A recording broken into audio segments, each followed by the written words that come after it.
I need to buy new, better ones. A lot more better. Can you hear me, Al? Okay. Hopefully we'll do less peeking. What the hell's a robot this hotel? week? I'm glad I'm going to be shocked by one thing, because then I can be snarky about it. I'm going to call it Ropetel. I just hit intro, but nothing showing. Oh, I don't know. Or do I hit open? You go open first and then intro. Open the intro. And then Are we intro live? to open. We're live. And we're live! Woo! Episode 89! And we messed up the intro, but it's okay, because sometimes OBS works, sometimes it doesn't. So, and we have a guest here, Adam. How's it going? Buddy. Adam Crockett. Great. Yeah, happy to A be pure here. steam. You got your t-shirt on, so That's right. campaign setting for Pathfinder. Yep. We'll get to that. We'll get to that soon. Have you ever heard about the robot hotel in Japan? Are you just going to attack us and jump on us with Robot Hotel? When Yeah. I just told you I didn't know what the Robot Hotel was. I'm all about the robot hotel. Yeah, I'm all about the robot hotel. It's gonna open up July 17th this year, and it's in Japan, and it's called Henna, Yep. which in Japanese means strange hotel or strange place, something like Oh, that. I thought maybe it meant strange bedmate. I think in India it stands for non-permanent tattoo. No. Oh, that's pretty good. Ha ha ha ha ha. An hour of this. But it's Japanese We're for here all night. strange hotel. And what it is you go in there and you're greeted by robots, and they'll like take in your reservation or whatever and putting you in your room. Do the robots go to the room with you? They take your luggage. Is it like AI? They're trying to make it Jula? right now. It's not Come on, completely Jude Law. 100% robots, but it's going to. They're expecting like it to be 90% completely run by robots. It's not like Westworld. No, I don't know about that. But the picture that they show like the robots that they have in Japan that look like real people. They look legit. Yeah, They like look. It's like iRobot kind of robots, or No, they look they like. they look like human. people, like human. Oh, really? That's creepy. So I have a I don't know if question. I'm Is ready. Umbrella Corporation sponsoring this hotel? I know. Probably. Now you make me want to play some Resident Evil. I just want to hang out with robots. I find that robot companionship is probably better than humans. Like, I go to the grocery store, I want to go to that line where I can just scan things by myself and not deal with the humans. I want to go to the gas station, I pump at the pump, I don't deal with the humans. Yep. Jack in the Box now, they have a kiosk. You can go to the Jack in the Box, you order your 2 tacos, you feed $1 into the machine, you go get your 2 tacos. Jason's Deli. Jason's Deli. If you're getting Wow. like If you want the drinks and salad bar or you just soup. go, swipe your card, don't deal with the humans. I'm liking this trend of not dealing with the humans. My first thought when I heard about a robot hotel was, what could possibly go wrong? Right? Just Yeah, Westworld comes to mind. Al is totally right. Everybody watch Westworld. You'll know what we're talking about. Movie. It is a bitchin' I think we movie. should all make a doomsday prediction about this hotel and then circle back in July. and see. After I see Mad Max, then I'll go from there and decide. What if they're like the replicants in Blade Runner? Oh.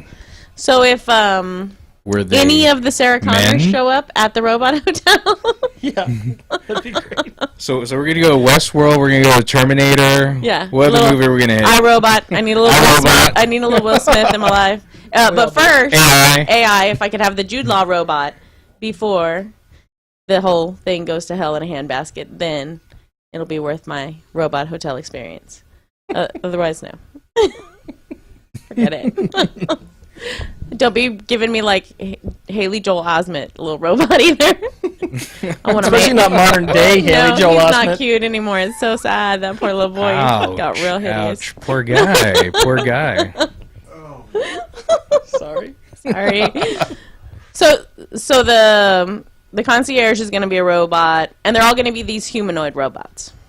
It's not like it's just going to be a touchscreen and you go up and like pay or something. Like the That's- robots are supposed to interact with you. They didn't go into depth. The picture that they show is like these like was like a it whole 3 staff. or 4 different like humanoid robotic women Oh, it's that women, all look of that course, look all because of the course. subservient women, robots. Sure. Okay, Japan, thanks. Go ahead. No, sorry. I'm They done. just know their market. Yes, they do know their market. Yes. Okay. I just wanted it to be like Abe Lincoln animatronics from Disney, like come to life, like as your, I am Abe Lincoln. Let me take your luggage. Like I don't know. I just think that would be But cool. you know what was really weird back then? They would just project the face on the robot, right? On the robot. That was freaky. And then But sometimes when you I could was a see- kid, I didn't see it like that. Well, because when you're a little kid, everything. I seems was like just super like, cool and wow, that's awesome. like a real face. It didn't dawn on me that it was projected on. I guess that's cheaper the than head. making a bunch of faces for a bunch of robots. Well, I don't know if right? they still do it like that though, because they can do animatronics really easy now. Yeah, I have no idea. No, I Haven't been there in a We while. should go research. Let's go do that. Okay, so Robot Hotel. I'm sorry. Write it off as a tax expense, which it's tax day. If you haven't, Oh, my brother. done it, Hi, you brother. My brother's an You accountant. better e-file to get it in if you don't want to like be on the. But it's gonna be hell downtown. Oh yeah. Oh. Suck. Well, downtown Yeah. is the Mexico-U.S. Yeah, soccer the Mexico game soccer is game. going on right now, so it's going to But be also crazy. the main post office is down there as well. Oh, and it stays They open can longer still hours till midnight. until midnight, Yeah. so that people. Oh my God! So the soccer crowd and the angry tax filing crowd are all going to be downtown together. Again, I have to say, what could possibly go wrong? Can All Will the- Smith all be the in soccer this too? hooligans. Yeah, exactly. All the football hooligans. Goal! Oh, but we digress. Oh, I'm sorry. But strange hotel, henna. But another strange thing happened is you actually got to see the Flash, Oh, I finally got to see last week. the trickster, and this week's. Oh my God. Okay, I know that you're going to talk about the Star Wars experience in a few minutes, but you know, Luke Skywalker is the trickster. And he's super old, and I was sad. I was very sad that he was an old man. But That Mark Hamill is now old? yeah, Okay. that Mark Hamill is old. Yeah. Yeah. But you know, so I'm sorry, but I didn't really know he could act, and he acted pretty well. Like, I didn't think he could act. I thought he was just like, I'm Luke Skywalker. Luke Skywalker. I No, can just he's be in anything. He's But- a huge voice actor. You know, he did the voice of the Joker in the whole animated series and the the Arkham games, and a lot of other stuff. He was in the Guyver. Whoa. Nobody knows what that is. Only you. That's from back in the past. Yeah. No, but like as an old man, now he's doing this. So he was really good as the trickster. I thought he was really good. I was like really bought into the whole thing. I thought I wasn't going to. I thought I was going to be like, oh look, it's Luke Skywalker. Oh, you can't hear me? There we go. Sorry. Yeah. I'm all You keep boogery, pushing so it out this way. I'll be You still. yeah, right here. like that, just like that. That works. So Love the microphone. Jesus Christ. I'm in a room full of men. Somebody help me. Okay, so he was really good as the trickster, and now I forgot what I was talking about. Talking about the Flash. But okay, well, But this isn't the first time he's been the trickster. no, it's not. And we're talking about old stuff that I talked about last week. I know, but I only saw it this week. And then I thought it was going to remind me of the Kevin Smith movie where he's the cock knocker. Kind of that trickster cock knocker thing was kind of like, I had to get that out of my head before I watched the episode. And then the Flash phase, and then we find out that the doctor is not who we think he is. So then we go to the next episode, which was this week's. Yes, this And week. then Cisco's having flashbacks of the other timeline because the Flash runs really, really fast, and he I've heard of that. goes backwards in time, and so then he messes up the timeline where Cisco is dead. Okay. Whoa. And then so Cisco is now having flashbacks from the timeline that he never really was in technically because Barry brought the time back to before the time when Cisco was dead, but Cisco knows, and so now he believes Barry that the doctor is bad. So are they going to explain that? Yes, so I was watching some preview things, and it looks like they're going to explain it. And then Eddie finds out who is Iris's. You don't know who any of these characters I've are. not watched an episode of this. Sorry. Adam doesn't know. But Eddie finds out that Barry is the Flash, but he can't tell Iris. And now there's like a split between Iris and Eddie. And in the old timeline, there was a split between Iris and Eddie because Barry tells Iris that he loves her. But now there's a split because Barry tells Eddie that Barry's the Flash. So, and it seems like due to like last names, the Reverse Flash is somehow related to Eddie like centuries in the future. So I'm wondering if there's a split between Eddie and Barry at some point, maybe because of Iris, that causes this whole like animosity. Well, he talks about it as how he's related to Eddie. When he kills Cisco. He hints at it, but he doesn't really specifically say it. He hinted at it.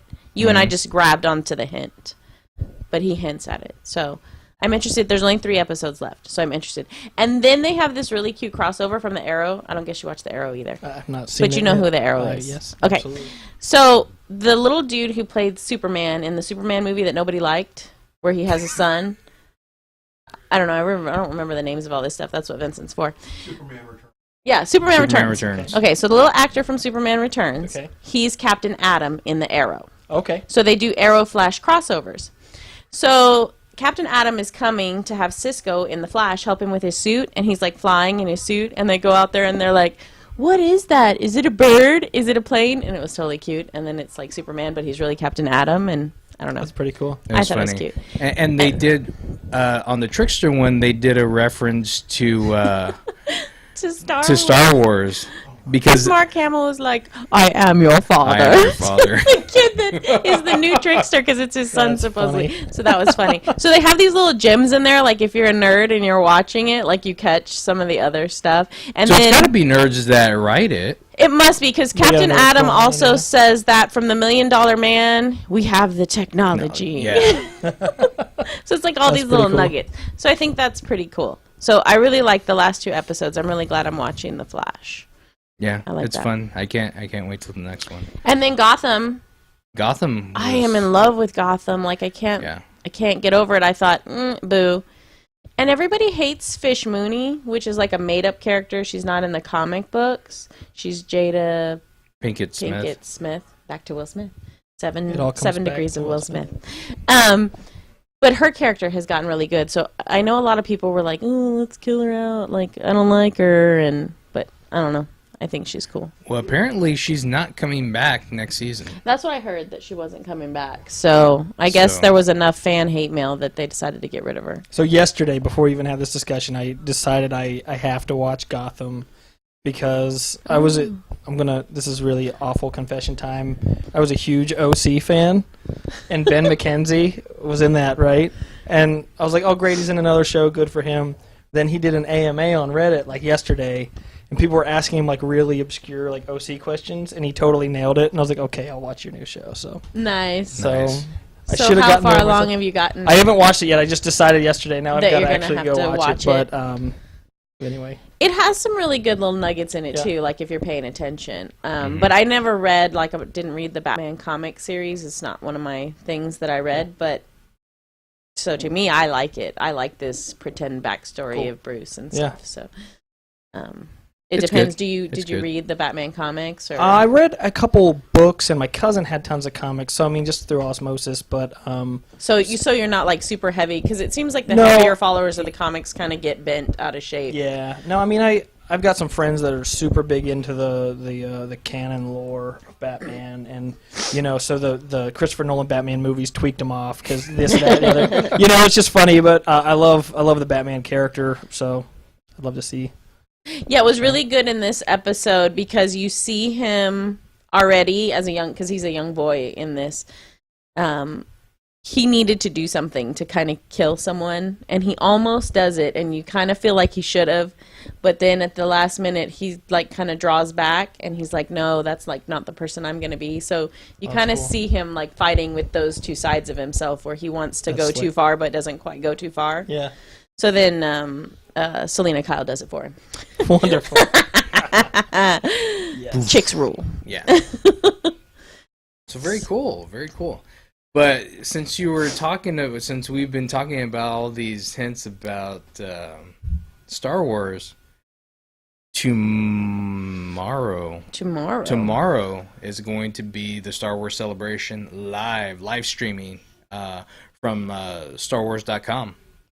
So apparently we're going to get to see a frontal view of Kylo Ren. I know who Kylo Ren is. No, you got me. It's the guy with the Claymore. Oh, the Claymore that everybody lightsaber. hates. Oh, Lord. Some people dig it. Some people dig Says it. nobody. I don't care. I mean, I don't see the point in it. I don't have a problem with it. I don't care. I don't care how ridiculous it is. No problem.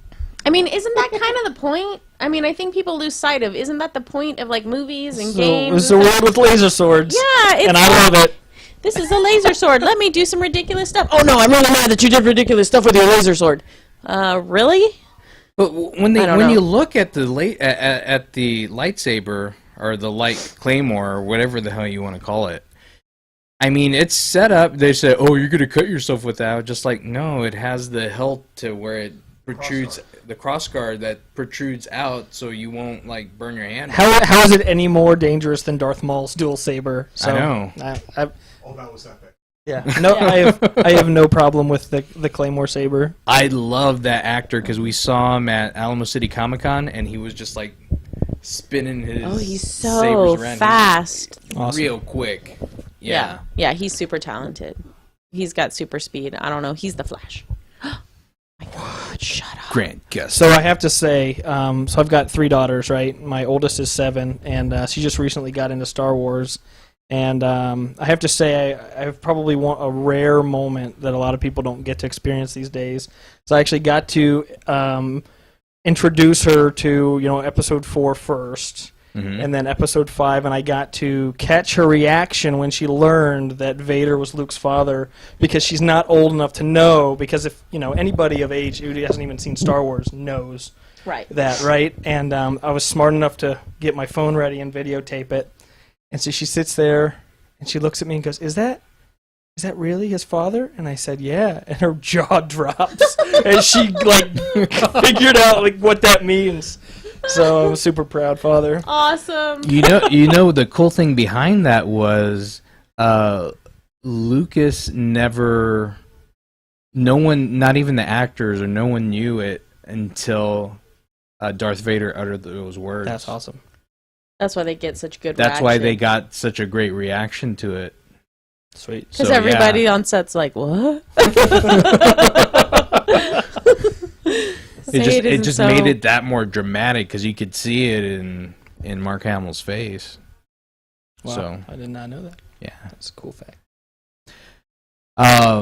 but yeah, so it's gonna be what they're gonna be filming in Anaheim, and it's gonna be your gift for filing your taxes on time.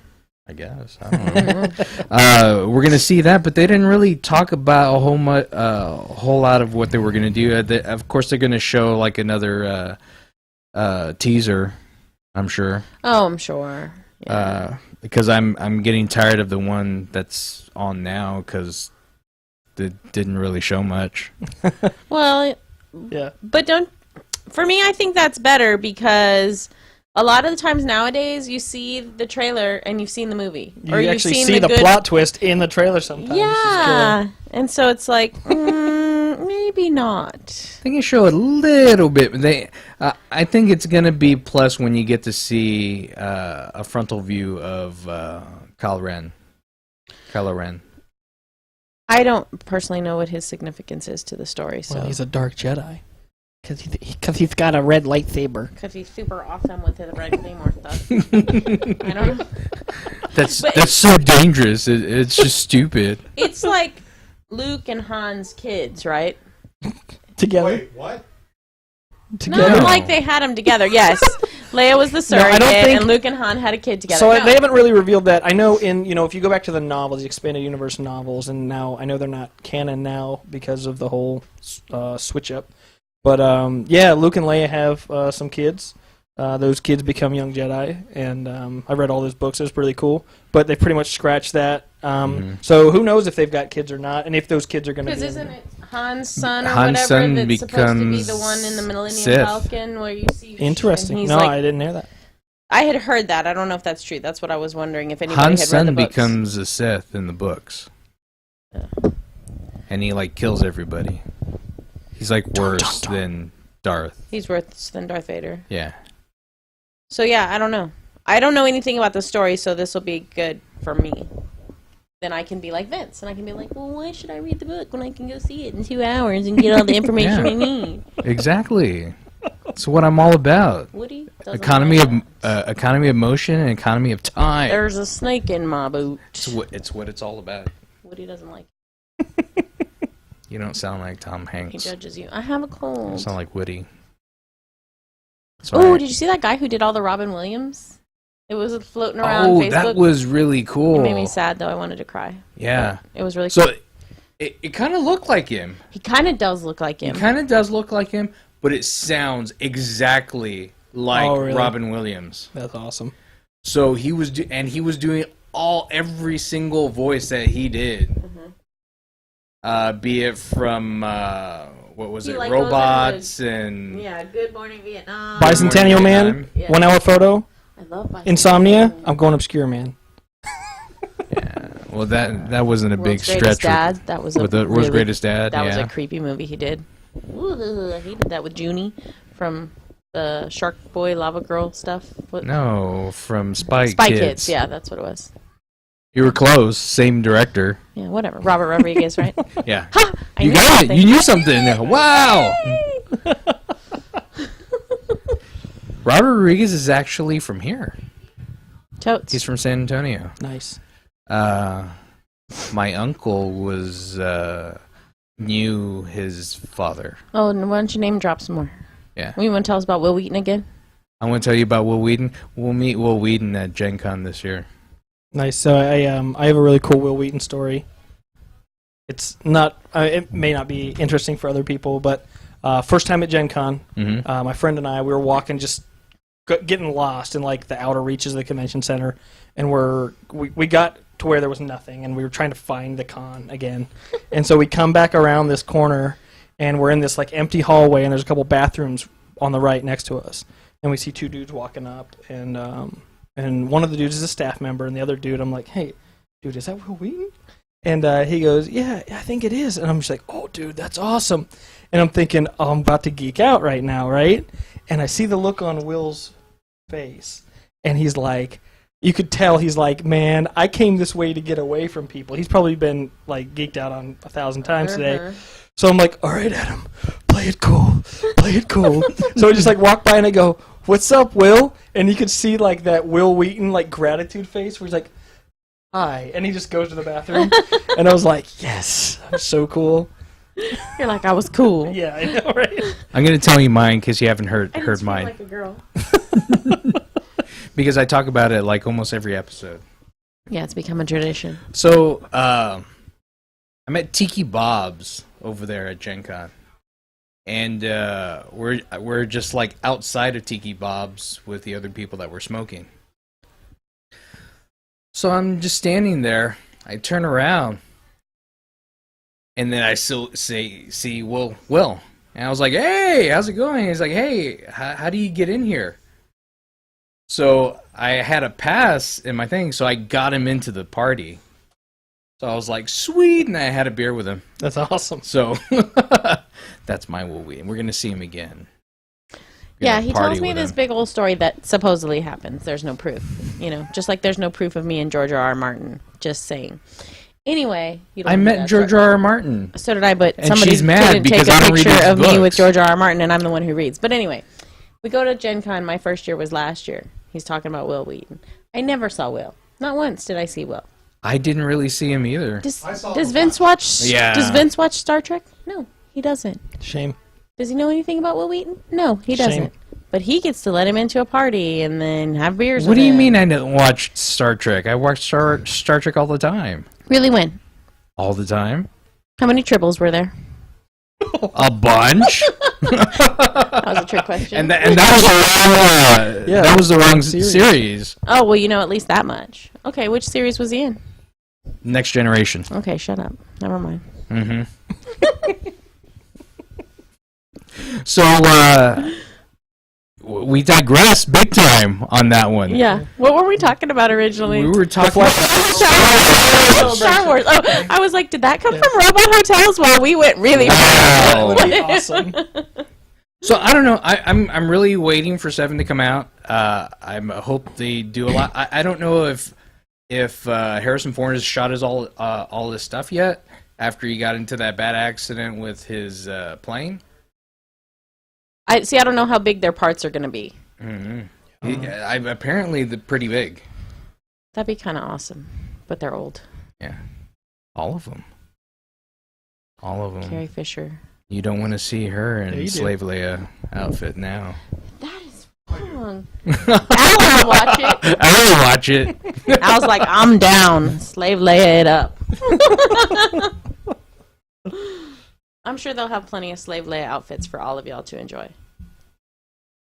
Where? So, in the Star Wars. Well, I don't know. But it doesn't even say when it starts. Does it start at midnight? What? I don't know. The Star Wars experience? Yeah, the live stream. Oh, the live stream. Because I was like, the Star Wars experience is like a convention. Because I know the 501st, they all went, and Apple went, and James went, and so all of my Star Wars peeps, they all went. So it's a whole experience. Oh, yeah.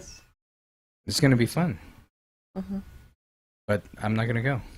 So have you guys played any of the new Star Wars games that have come out since Fantasy Flight Games got the license for Star Wars? Like the X-Wing? Yeah, X-Wing, Armada, Rebel Assault, they got a ton. We played X-Wing. We played X-Wing. For it being a miniatures game, I like that miniatures game only because it has the templates that... Yeah. I'm totally in love with X-Wing. I've sunk a small fortune into it. Oh, are you serious? I go to tournaments and stuff. And wow. Yeah, I just totally love it. And then Armada came out, and I just said I have to stop somewhere, so I cut it off. But yeah, the role-playing game is killer. Fantasy Flight Games, Star Wars role-playing game. Is it better than the original? So are we talking the West End Games D6 original? Mm-hmm. Yeah.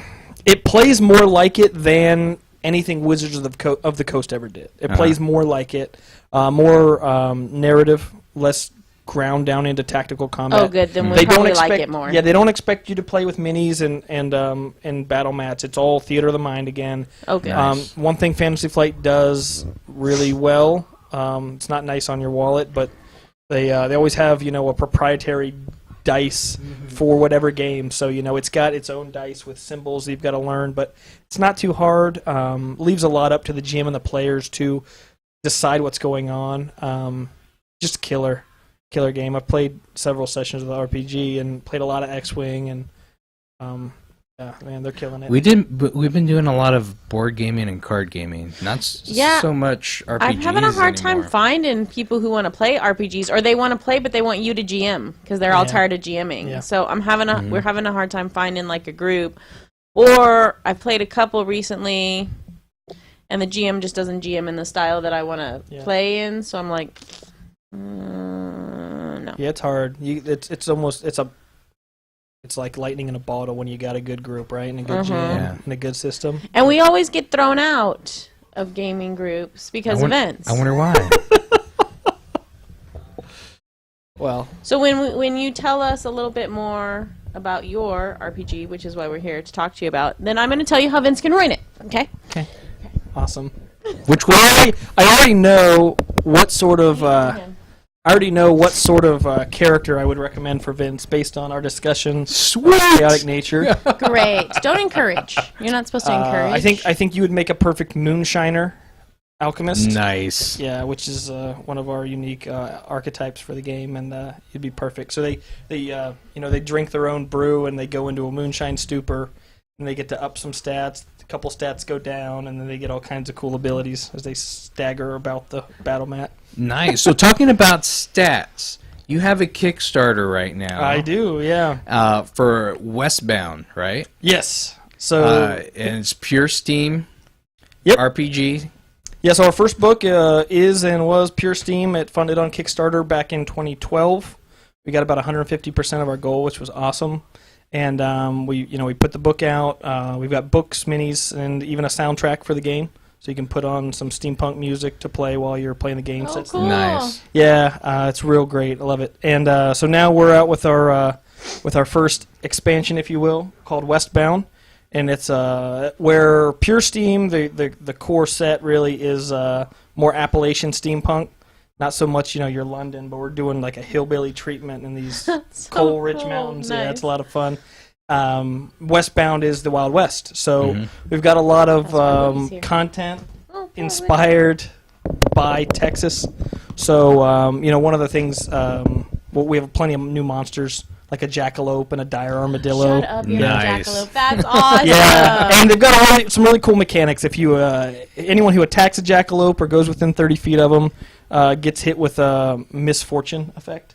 So you start fumbling rolls, and it's pretty. Nice. They're hard to kill. So they're during storms and lunar phases. There's a percentile chance they'll come back to life. So trying to go off with a lore that they're That's just awesome. little misfits that you can't kill, and they're tiny. They don't do a lot of damage, but they're just a But pain. God, they're a pain. Yeah. Yeah. And then there's some. We've got tons of stuff. Races, new classes for the game. So new from the ground up base classes. So you guys were saying you played original D&D. So like you're the equivalent of like a warrior. I mean, from the ground up, a base class, right?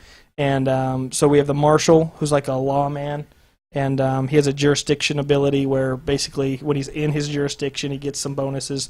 And then that kind of expands out as he levels up until he hits his capstone ability, Long Arm of the Law, and everywhere is his jurisdiction. And, Nice. And he gets some renown abilities, like Quickest Gun or Good Cop, Bad Cop, stuff like that, Yeah. where he gets to customize his style of policing, basically, from a list.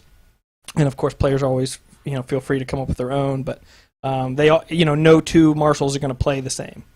So we've got the marshal. We've got a new tech wizard class who's kind of more intuitive, less driven by like a spellbook style, more like a sorcerer. It's all kind of in their head and in their blood, and they make these wondrous tech devices just kind of off the top of their head. They're a little more erratic and a lot of fun. Nice.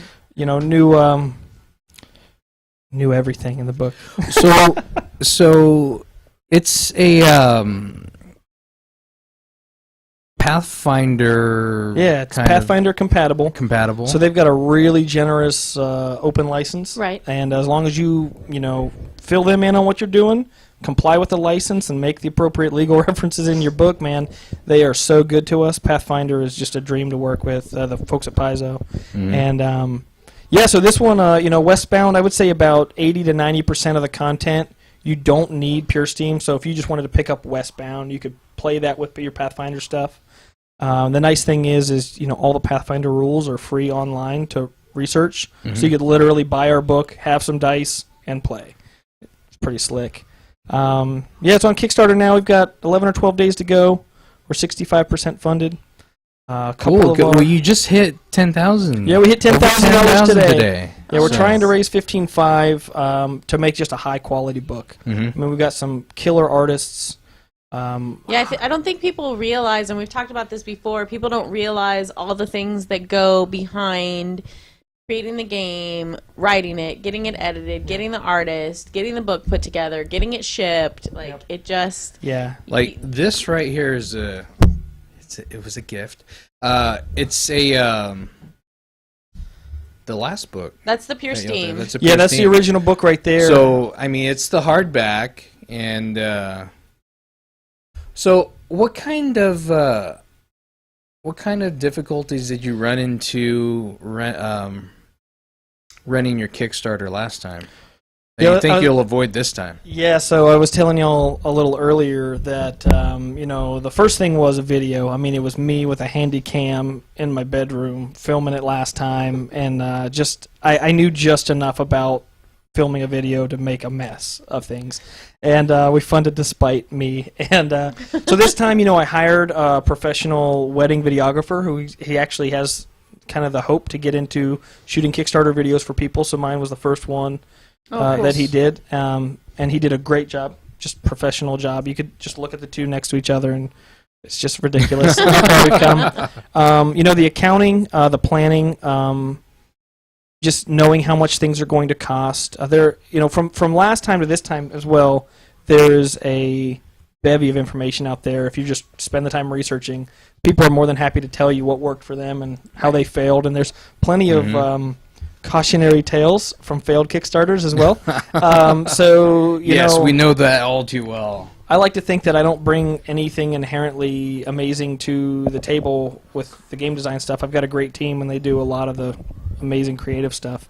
But I think, I guess what I bring to the table, I think, is just looking at what works, what doesn't, and trying to make it fit. And so I just tried to research it. So what part do you do as far as on the writing side? Do you do character development or what?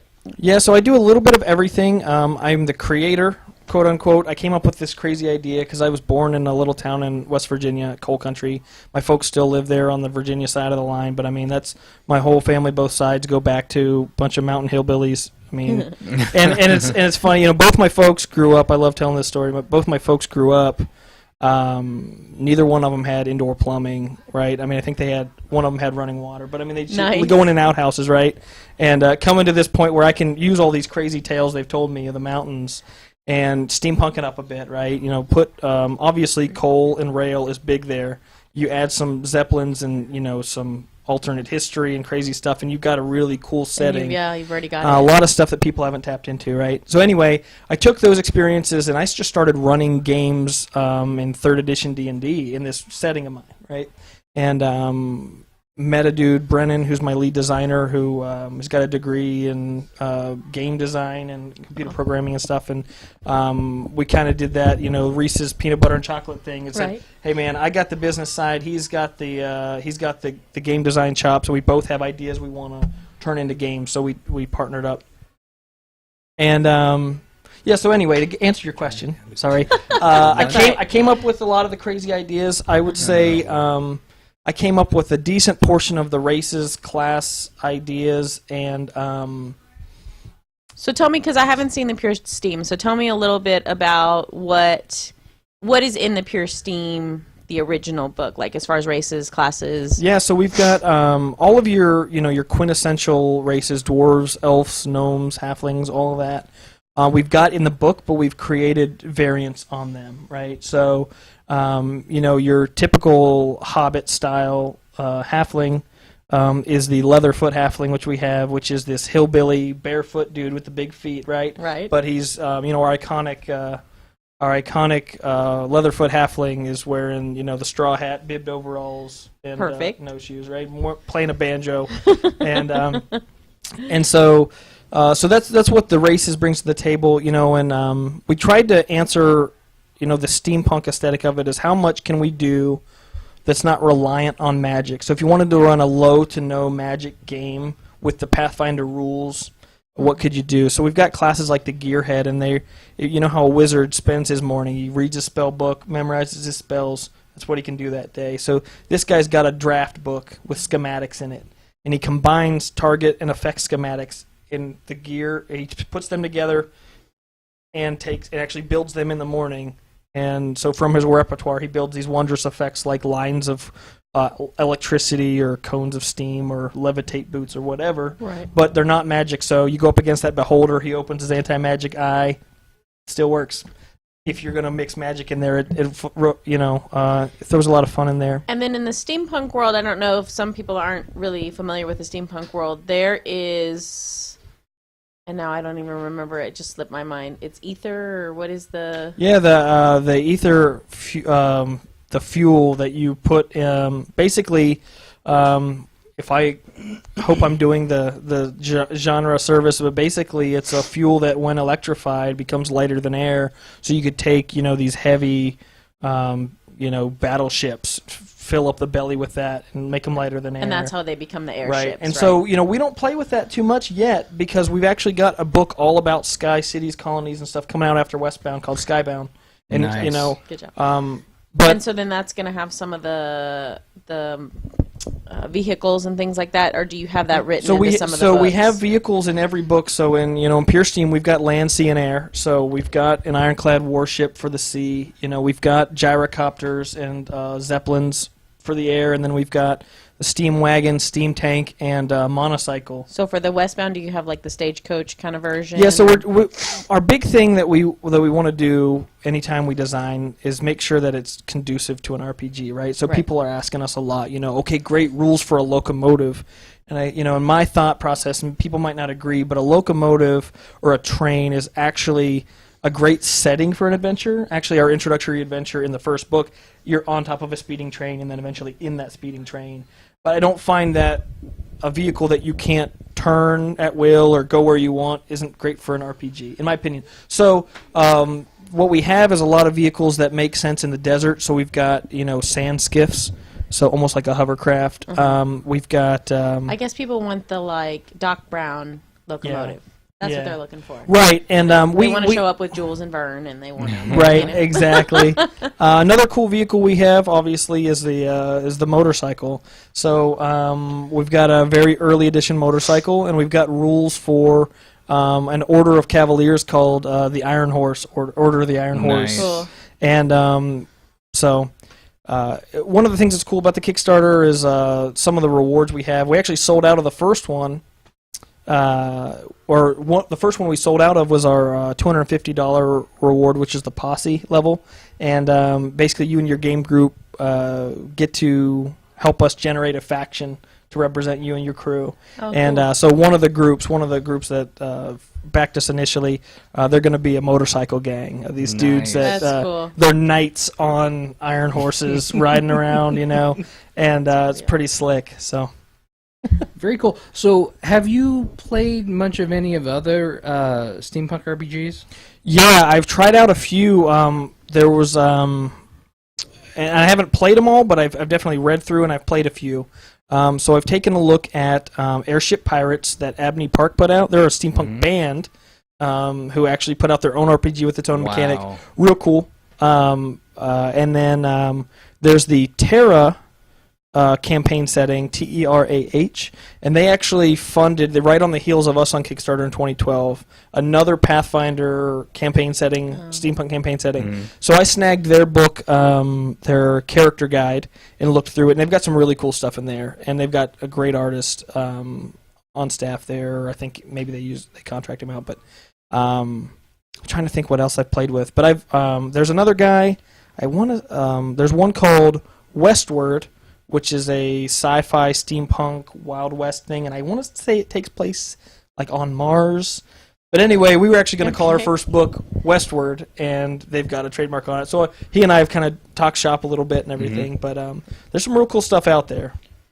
So do you want to continue doing the steampunk stuff going forward? Is this a genre that you like, or? Yeah, I love it. The business side of me sees it. Obviously, steampunk is definitely popular, and I think it's natural for somebody playing Pathfinder. Pathfinder, or the folks at Paizo, have kind of introduced a few little aspects of that would lend themselves towards steampunk. They actually wrote vehicle combat rules and then backed off and didn't really write a lot of vehicles. And then they introduced the gunslinger class.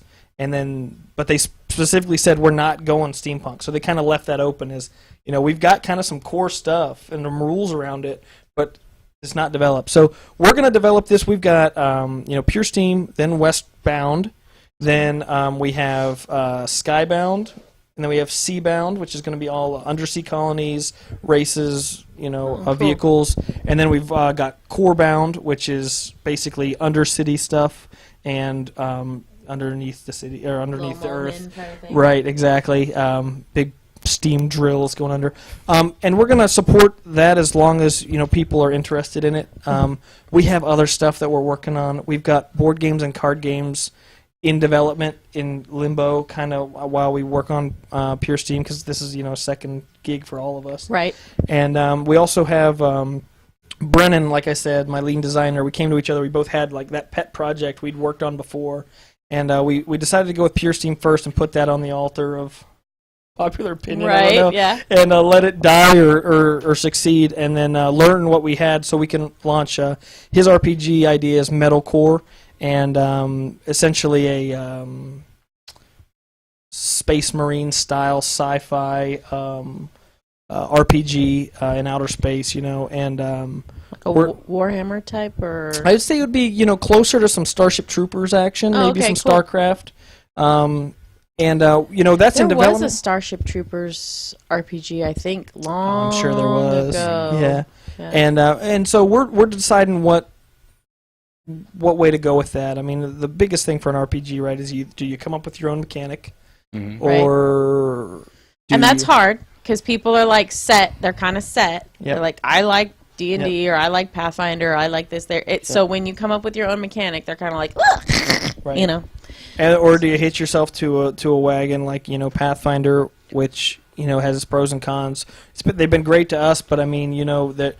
I'll be honest with you. Whenever you talk to people about Pure Steam, you say it's Pathfinder. Some people don't play Pathfinder, and then they walk. So right. But anyway, yeah, we've got plenty to do. If we had the time, once I win the lottery. We'll go full. That's what I'm when going to do too. When the girls are all out of college, then that's right. then you're good to go. So, on your Kickstarter, what would be the most bang for somebody's butt? I would say that would be the $5,000 most wanted level. I'm just joking. We do have that. It's ridiculous, but we'll fly you to Gen Con, party with you, do you up in cosplay, and put you on the cover of the book as this iconic villain. And inside that's right, the book, because you have somebody that does like props for you too. Yeah, right? Chris Dehart is the man, and he actually does props for us, inspired by the game. So here's one of our pneumatic gauntlets from the cover of the book, actually, and so he'll actually do up the whole 9 yards on you.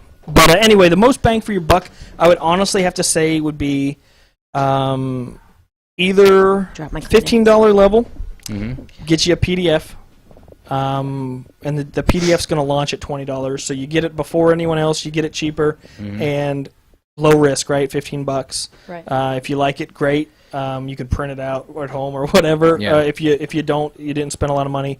$35 will get you just a print copy of the book. It's going to retail for $40. So once again, you're going to get that before anyone else. You're going to get your name in the book as a backer. And then I would say either one of those levels. There's some upper level ones that are great. $500 will get you in the book as an NPC. So with artwork based on your likeness, full stats, and right up with plot hooks. So I mean, if you want to be a bad outlaw, people have to go kill in the game, and that's for you. And then $750. It's getting up there, I know, but you'll get that full treatment as an NPC, and then you'll be on the cover as well as one of those iconic players. Oh, wow. And then if we hit our stretch goal for miniatures, those miniatures will be based on anyone who backed at the $750 level. So it's definitely a great potential. These guys, right? That's right. And so we've got some great sculptors, all guys who've worked for Reaper Mini doing sculpts, who did those there, and also have done some other work, obviously. Lined up to do our minis this time. And then we have an even higher stretch goal for steampunk vehicle minis based on our vehicles from the game. Full scale, playable, or put them on your shelf. So some really cool stuff there. Very nice. Sounds really cool. Yeah, we're really proud of it. I have to say, I don't know if it's okay to say, but I'm more excited about Westbound than I was at this time during Pure Steam. I don't know. Well, you learn a lot. Yeah, exactly. And then you learn how to make things better. Yeah, so... yeah, we're real proud of it. It's going to be every bit the book. It's going to be page for page the same size as Pure Steam, the original, and I think it's by all accounts going to be better. Well, that's always the hope, right? Right. Each game that you do, you get a little bit better. It would suck if it's worse. You're like, so I'm hoping this game really sucks, and then we'd be like, maybe you should stop. Oh, another cool thing on the Pure Steam front is we have a novella, it's kind of a short novel, written up, edited, and we're doing the cover art for it now, and it will be published soon, called The Alchemist's Run, and you get to follow Bigby Dolan, this diminutive alchemist, as he runs from some shady law folk as he's smuggling some goods. So. Oh wow! And it's going to be the first in a trilogy, of course. Trilogies are obligatory now, right? Yeah. And you're not going to George R. R. Martin this, are you? no. Okay. I mean, to be honest, if by that you mean have my stuff inspire an HBO series? Absolutely. I mean, like, keep dragging us through book after book after book after book with no resolution? No. So actually... Until everybody's dead. Yeah, so we have two awesome authors who worked on the Alchemist run. One would be a guy on our team his name's Lance Wright, or he goes by L. James Wright as an author. And then he's actually had some short stories published, and he's real talented. And then we've also had J. Boone Dryden, who kind of started the book up and came up with the characters and all that. And then if I ever get around to it, I've got a novel based on on Con Goodwin, our Ructioneer on the cover, the dude dual wielding the pistols. I've written a bit of that. It's on the website. You can check it out and see kind of the style and how he plays. He's let's just say he bashes a whiskey bottle over someone's head within the first couple paragraphs. So. Nice. That'll work. So, when can people expect?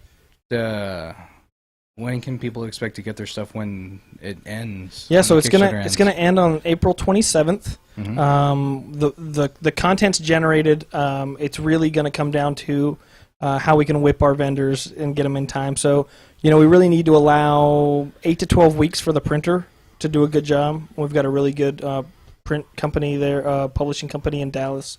Does a great job for us. And so you back that up, right? So let's just say 3 months to be pessimistic. We need probably 2 solid months for the artists, mm-hmm. And then so I would say August is doable. Mm-hmm. We could ship in August. It'll definitely be this calendar year. Sweet. So you definitely get it for you wanted to get somebody a Christmas present. That's right. Yeah, it'd be perfect for your steampunk loved one, or that's something. Right. Yeah.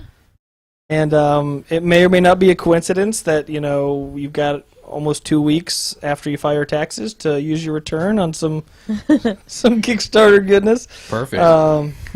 So if Uncle Sam was good to you, we'd really appreciate you taking a chance on us. We've proven with the first book that we can make it happen, and we've learned a lot, and we're going to leverage that and just.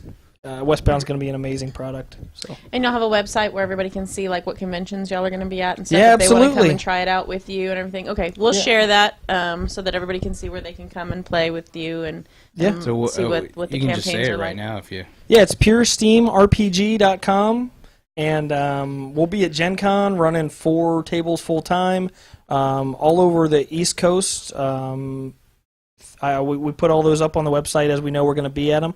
And we'll have Gen Con's going to be the big one, but we'll be all around Texas and Virginia and that area as well. Gen Con, we're going to have 4 full-time GMs running games nonstop. So if you want to check it out for the low price of a couple general admission tickets, and then we're going to have cosplayers running around.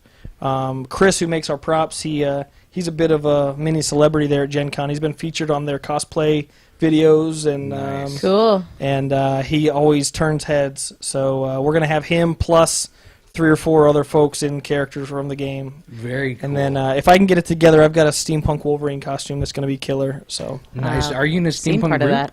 What's that? Are you in a steampunk group? No, I haven't. I used to go to cons up in Cincinnati, Ohio, when I lived up there, and I'm actually lived in Texas less than 2 years now. I haven't found a group yet. But I've actually been getting connected with some local folks through some steampunk Kickstarters. So I'm hoping to actually be able to be more active in that community because it's an awesome community. Mm-hmm. Yeah. It's a lot of fun. It is. With some of the stuff that we've created. And that's some of my favorite cosplay is the steampunk stuff. Yeah, that's I really, great. really love it. So yeah. We missed Etherfest. Yeah, I did too. I was signed up and everything, and I just had some family stuff. I wasn't able to make it. Hate when that happens. Yeah. Well, it's never a good omen for a Crockett to go to the Alamo. So, just saying. Ouch. Fun story. I was in the Air Force, right? So I came down here for basic training, and you get that base liberty, or you go off base after you graduate. And so I went to the Alamo, check it out, right? Because I share a common ancestry with Davy. I'm not a direct descendant, but and so I go in there with my Davy Crockett just Crockett name tag. So everybody thinks it's like some cruel joke. What is this guy doing?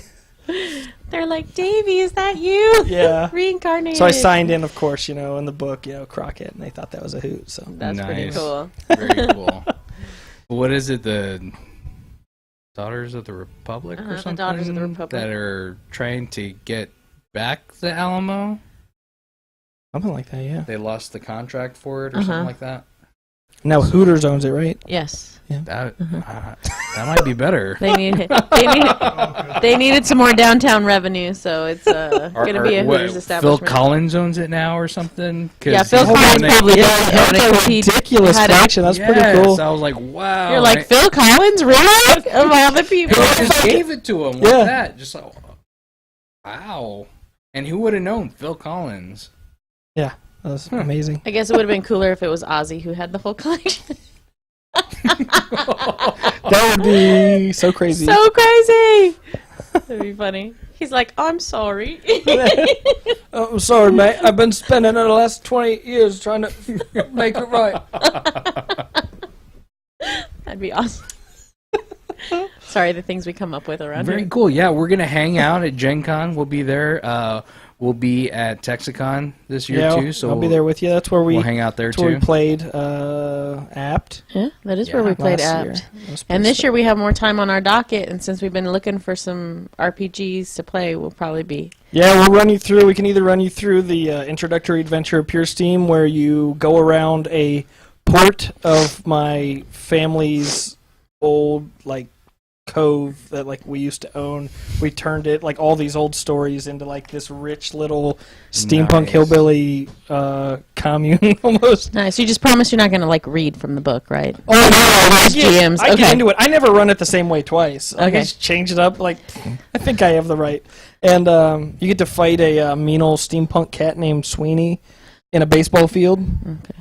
So when Vince is trying to pet the cat and call it Grumpy Cat and love it and stuff, and be chaotic, he will bite you. He won't mind, You will or get whatever tetanus. weird thing you decided to do. You're gonna do something that? weird. I'm just trying to think of the weirdest cat thing I can think of. Let me just tell you. So I've run this thing at so many conventions, and it never plays the same way because you always have those people who. That's the great thing about RPGs, right? It never plays the same way.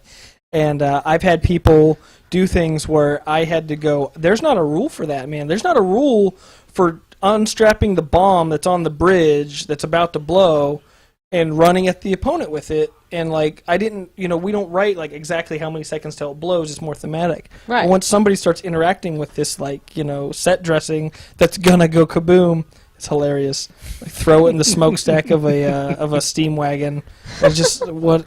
You're just roll something. Roll. Okay, yeah, roll. Yeah, just at that point, it's just all right. We're here for the fun. How many limbs do you want to keep? Let's count them. Yeah. So very cool. It's been great talking to you. Yeah. We talked about a lot of stuff where we cover some the Robot Hotel. Robetel. Robetel, the henna tattooed hotel. The henna. Henna. Strange hotel. My hotel's back. Hey. Oh, sorry. Go ahead.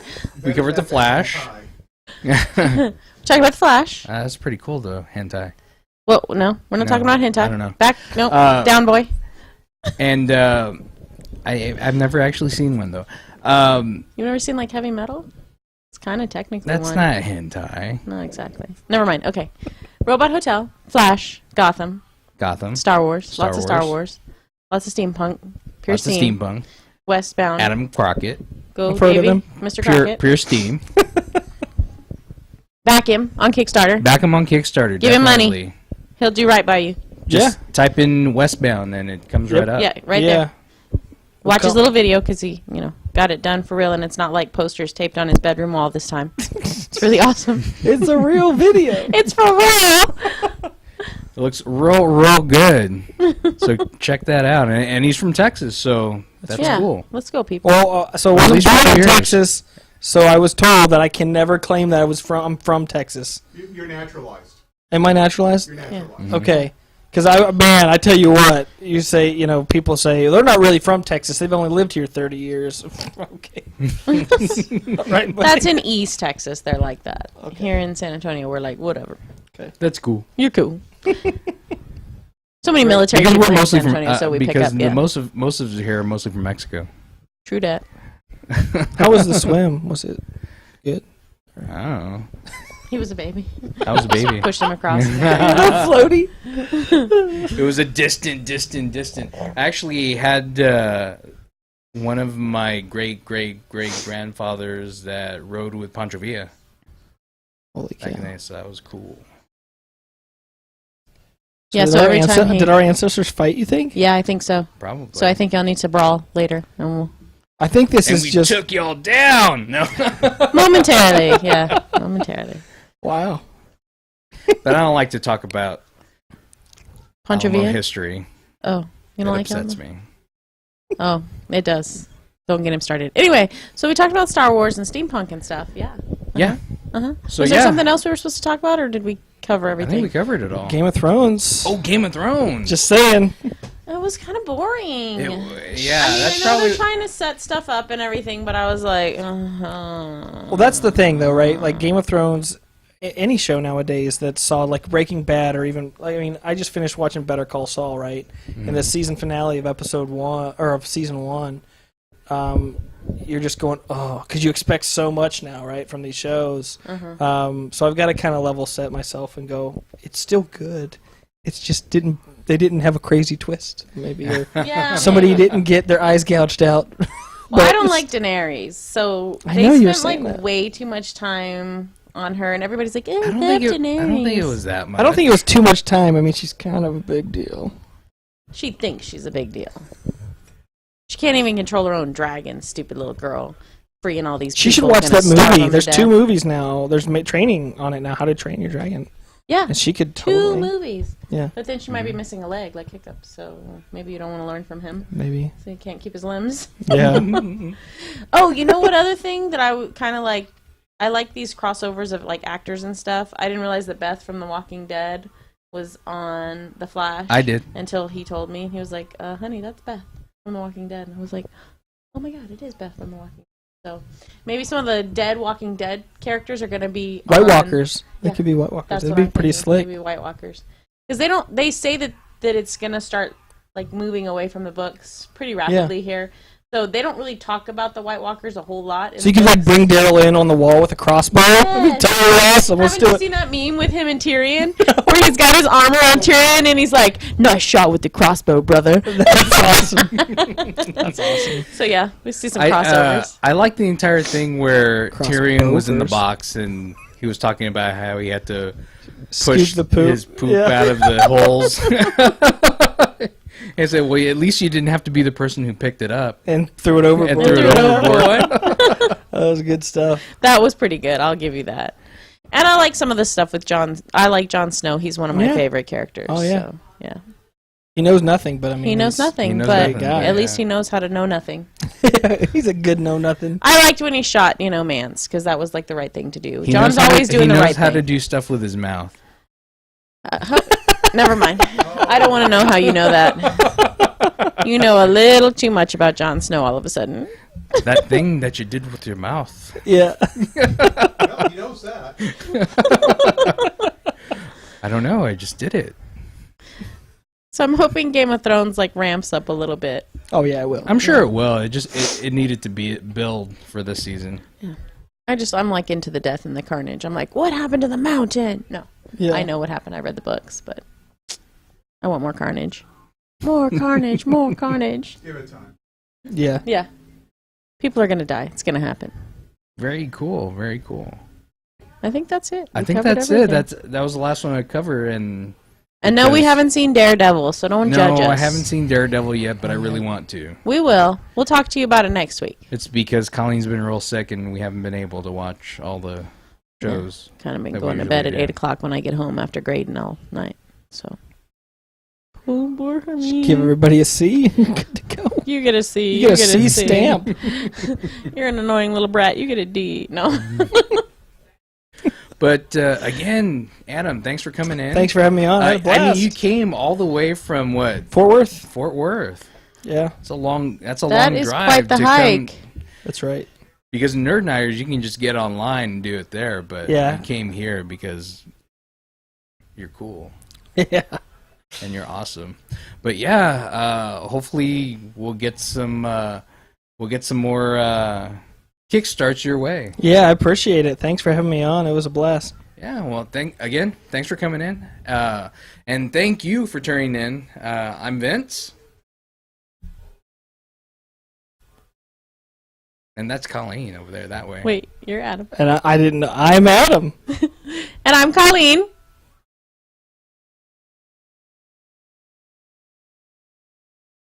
Geek out, SA.